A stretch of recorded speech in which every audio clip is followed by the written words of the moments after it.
अस्सलाम वालेकुम, मेरा नाम मोहम्मद ज़ैनुल हसन और आप देख रहे हैं आपका अपना यूट्यूब चैनल पिप्स एंड प्रॉफिट्स। सबसे पहले कल के दिन की बात करते हैं भाई। 2654 से आपको कहा था कि आपको सेल करनी है, तकरीबन 44 तक मार्केट आई, 100 पिप्स निकाले।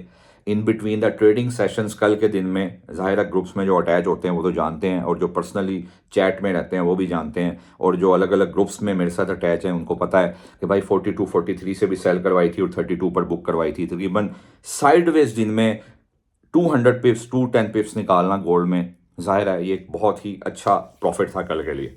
ठीक हो गया, क्योंकि अक्सर कहता होता हूँ आपको कि साइडवेज दिनों में 100 पिप्स 80 पिप्स 120 पिप्स इंट्राडे के हिसाब से निकालना बड़ी बात होती है। ठीक है, हाँ कोई ब्रेकआउट हो जाए या ब्रेक डाउन हो जाए तो फिर हम कहते हैं अच्छा यार ठीक हो गया कि भाई अब हम ट्रेड को प्रोलॉन्ग कर सकते हैं, मज़ीद अपने साथ जो है वो होल्ड रख सकते हैं। लेकिन इंट्राडे के लिहाज से 80 60 100 पिप्स साइडवेज दिन में जो है वो बड़े जो है वो हैंडसम होते हैं। क्योंकि मैं आपको अक्सर कहता होता हूँ कि आपको अगर इंट्राडे ट्रेडिंग करनी है तो आपके पास कम से कम 80 100 120 पिप्स का एक टीए होना चाहिए और एक टारगेट होना चाहिए कि भाई मैंने इतने कम से कम पिप्स निकालने हैं। ठीक हो गया, तो उस लिहाज से बात करें तो कल इंट्राडे का लिहाज से भी जो है वो अच्छा दिन रहा गोल्ड में। इसी तरह जो है बीटीसी के बारे में आपको इतने दिनों से भाई मैं कह रहा था कि भाई बीटीसी को सिर्फ डिप से बाय करो। हम देखें सेलिंग बाइंग दोनों चलती रही हैं, लेकिन हम ज़्यादातर जो है जो ग्रुप्स में अटैच है उनको पता है कि, और मैं वीडियो में भी बताता रहा हूँ कि भाई याद रखो बीटीसी में एक सेलिंग तैयार की जा रही है और सेलिंग सेलिंग सेलिंग दिखाई जा रही है, और जाहिर है सेलिंग तैयार कर करके उन्होंने पीछे से एक बाइंग ही करनी थी बल्क में, और उन्होंने वो बाइंग की। अब वो रीज़न क्या है मैं अभी आगे जाके आपको डिस्कस करता हूँ कि भाई ऐसी क्या रीज़न हुई कि बीटीसी फिर से जो है वो रात में जो है वो लेट नाइट में इतना बीटीसी जो है वो बुलिश कैसे हो गया। ठीक है, अभी बीटीसी के बारे में आपको बताया था कि भाई आपको बाय साइड पे रहना है। कल भी 95,400 से बाय करवाई और तकरीबन 200 पिप्स निकाले। उसके बाद जब लेट नाइट बीटीसी दोबारा 94,900 पे आया, वहाँ से फिर 94,800 900 वहाँ से फिर बाय करवाई, और अब देख लेंगे बीटीसी जो है वो 98,400 का हमारा जो है TP1 था। ठीक हो गया, अब बीटीसी के बारे में भी बात कर लेते हैं। ऑयल की आपको कहा था भाई 70.4030 सेल करो, 68.30 200 पिप्स आपको वहाँ से मिले। नेस्डेक के बारे में अभी भाई ट्रेड है नहीं है, फिर वही बात है कि नेस्डेक को बाय साइड पे ही देखेंगे। हाँ हमारे पास आगे नेस्डेक का मैंने आपको एक लेवल दिया हुआ है 21,728, वहाँ से हम सेल ज़रूर करेंगे, लेकिन उसका भी वेट करेंगे। हाँ अभी एक फॉर्मेशन बन रही है नेस्डेक में और ये सेलिंग निकाल सकता है। खैर आज के दिन की बात करते हैं भाई। गोल्ड में आपको किस तरह ट्रेड करनी है भाई? वॉल्यूम तो कम हुआ है इंट्राडे में, वॉल्यूम मैं नहीं छोड़ता होता, आपको पता है। ठीक है, और वॉल्यूम के लिहाज से बात करें तो गोल्ड 2656 के ऊपर 4 आवर क्लोज कर गया, तो भाई फिर आपके पास 44 45 43 44 होगा, आपको बाय करनी है। 2664 और 2674 आपका टारगेट होगा। ठीक है, और हाईली चांसेस ये कर जाएगा। रीज़न क्या है कि सिल्वर ऊपर जा रहा है, और मैंने आपको कहा था कि बड़े टाइम फ्रेम पे इन्वर्टेड हेड एंड शोल्डर लेके ऊपर आया हुआ है, और सिल्वर के पीछे पीछे ही गोल्ड भागता है। और जिस तरह के कल के नंबर्स आए हैं ISM या ADP, वो रिसेशन के बारे में बताते हैं। तो रिसेशन जब भी आएगा गोल्ड में, सिल्वर में और डॉलर में जो है वो पैसा डलेगा। ठीक हो गया, इसका मतलब है कि इकोनॉमी जो है वो वीक हो रही है US की। ठीक हो गया, हमने देखें हमें वो नंबर्स देखने हैं जो हमें नंबर्स फंडामेंटली जो डिजिट्स हमारे पास आते हैं, हम उसकी बेस पर उसको फंडामेंटल को टेक्निकल को मर्ज करके उनका एक ब्लेंड बना के ट्रेड करते हैं। ठीक है, ये नहीं होता कि बस टेक्निकल्स को फॉलो किया, क्योंकि मैं अक्सर आपको कहता होता हूँ कि भाई टेक्निकल्स जो है वो बायपास कर दिए जाते हैं, टेक्निकल्स जो है वो फेल हो जाते हैं, नल एंड वाइड हो जाते हैं जहाँ पर फंडामेंटल, जहाँ पर मार्केट में न्यूज़ आती है, और ये मार्केट न्यूज़ बेस्ड मार्केट है पिछले कई सालों से। ठीक हो गया, पहले हुआ करता था एक वक्त 5-7 साल पहले के टेक्निकल्स को बहुत ज़्यादा गोल्ड में फॉलो किया जाता था, लेकिन जब से ये जियोपॉलिटिकल टेंशंस जो हैं उसके अंदर स्पाइक आया है या वो एस्केलेट होती जा रहे हैं वर्ल्ड वाइड, और ये टाइम टू टाइम ये एस्केलेट ही होंगी, याद रखिए। क्योंकि ये हम अपने अगर मज़हब के लिहाज से भी बात करें तो आपको पता है जंगें तो फिर जो है होनी है, और फिर ही दुनिया ने फना होना है।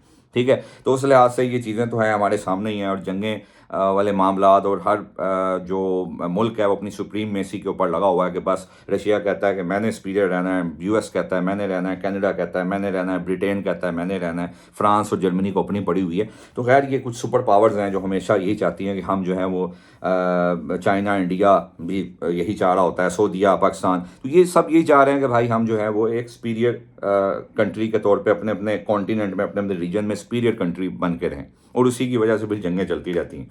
कहीं पर बिजनेस की जंगें हैं तो कहीं पर जो है वो पॉलिटिकल जंगें हैं, तो कहीं पर जो है वार क्राफ्ट्स का यूज़ हो रहा है और डायरेक्टली जो है वो एक्सटर्मिनेशन, कत्लेआम किया जा रहा है। ठीक है, खैर ये चीज़ें तो फिर एक लंबी डिस्कशन हो जाएगी। खैर हम अपने टॉपिक पे आते हैं। टॉपिक भाई ये है कि कल का दिन आपको गोल्ड में 2642 से नीचे 4 आवर क्लोज हो जाए या 2632 से नीचे 4 आवर क्लोज हो जाए। अगर 2632 से 4 आवर नीचे क्लोज हो जाए तो आपको 4142 मिले, आपको सेल में रहना है। और अगर 2642 के नीचे 4 आवर क्लोज हो जाए तो आपको मेरे भाई 51 मिले, आपको सेल में जाना है। ठीक है, आपका एसएल जो है वो 62 से ऊपर का होना चाहिए, ये बात अपने जहन में रखिएगा। ठीक हो गया, इस तरह करके हम गोल्ड में ट्रेड करेंगे। भाई सिल्वर के पीछे पीछे भागता है gold. Head and shoulder pattern gold में ज़रूर है, लेकिन उसकी नेकलाइन 2621 पे है। अगर वो ब्रेक होगी तो गोल्ड 2589 की तरफ बड़ी तेज़ी से जाएगा, लेकिन उसके चांसेस अभी नहीं है। रीज़न, साल का एंड है, ये मैं आपको बात बता दूं, साल का एंड है और जो है सिल्वर के पीछे पीछे है, फिर रिसेशन की कुछ बातें हैं, फिर रेट कट भी होगा, तो उस लिहाज से जो है वो गोल्ड थोड़ा बुलिश हुआ है। ठीक हो गया। हाँ, 10 ईयर टी बॉन्ड यील्ड है वो, उसके ऊपर भी जो है वो प्रेशर है और उस प्रेशर की वजह से भी गोल्ड ऊपर जा रहा है। DXY पे भी प्रेशर आया हुआ है और हाँ, दोनों कोशिश कर रहे हैं 10 ईयर टी बॉन्ड यील्ड और DXY जो अपनी वीकली और इंट्राडे सपोर्ट पर खड़े हैं और अपने आप को जो है स्पाइक करने की, रिबाउंड करने की कोशिश में है, लेकिन कोई जान नहीं है बाय में, उनकी बाय में या उनके सर्ज में, उनके स्पाइक में, उनके रिबाउंड में। ठीक हो गया, तो उस लिहाज से गोल्ड में एक बुलिशनेस देखी जा रही है। हाँ, हम लेवल टू लेवल चलेंगे, ऊपर से 2656 के ऊपर क्लोजिंग आ जाती, फिर भाई 44 43 से हम बायर ही हैं गोल्ड के। ठीक है, BTC की बात करते हैं। BTC भाई 96,400 से जब तक ऊपर है इसकी बाइंग में रहो बस। ठीक हो गया, आपको 96,400 से 800 मिले, 40 पिप्स की स्लोट है, आइडियली बाइंग यहाँ से करो। हाँ, 97,300 से भी आप बाय कर सकते हो, जहां से आपको अच्छी बाय मिल सकती है। ठीक है, हाँ, बहुत से लोग अब कोशिश करेंगे कि 98,500 से भी बाय करें, की जा सकती है। क्यों? क्योंकि ये वो एरिया है जहां पर 5 से 6 बार गोल्ड BTC ने जो है वो सेल दिया और यहाँ से 90,000 जो है वो तकरीबन 800 तक जो है ये गया है। ठीक है, यहीं से बिल्कुल। ठीक है, तो ये एक RBS स्ट्रक्चर बन सकता है, लेकिन हम कोशिश यही करेंगे कि 97,300 का वेट करें और वहाँ से बाय करें। ऊपर का मेरे पास जो लेवल देखें, मैंने आपको बड़े अरसे से ये बात देखें, एक बात और बताऊं, BTC नीचे से इन्वर्टेड हेड एंड शोल्डर लेके उठा हुआ है। ठीक है, और बेशक 1 आवर टाइम फ्रेम पे है, लेकिन एक अच्छा इन्वर्टेड हेड एंड शोल्डर है और BTC अब ट्राई करेगा ये बुल फ्लैग बनाए और ये 1,08,910 तक जा सकता है भाई।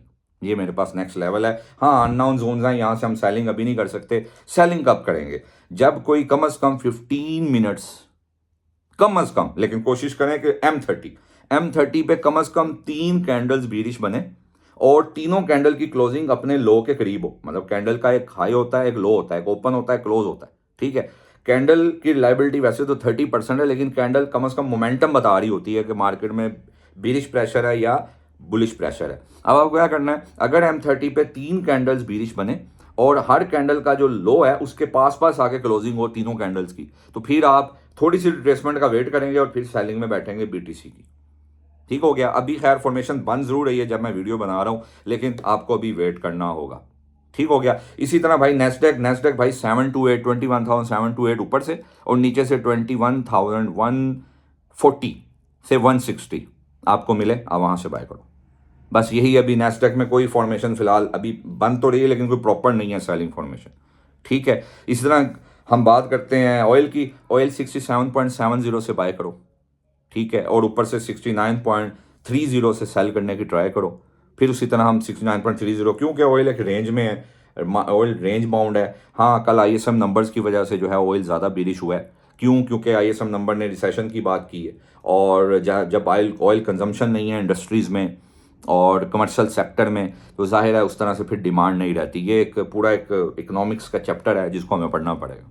ठीक हो गया। इस तरह करके जो है हम कल के दिन ट्रेड करेंगे। जो लोग भाई ग्रुप का हिस्सा नहीं है वो ग्रुप में अटैच हों, मेरे साथ डायरेक्टली अटैच रहा करें, और ताकि अगर कोई मार्केट में चेंजेस आए तो मैं आपको बता दिया करूं। मेरे चैनल को सब्सक्राइब किया करें, शेयर किया करें, लाइक किया करें, और भाई लोगों के साथ जब शेयर करते हैं तो उनका फ़ायदा होता है। ये भी मैं फ़ायदे के लिए ही आपको वीडियोज़ बना के दे रहा हूँ। ठीक हो गया। इंशाल्लाह ताला बाकी कल की वीडियोज़ में मिलते हैं।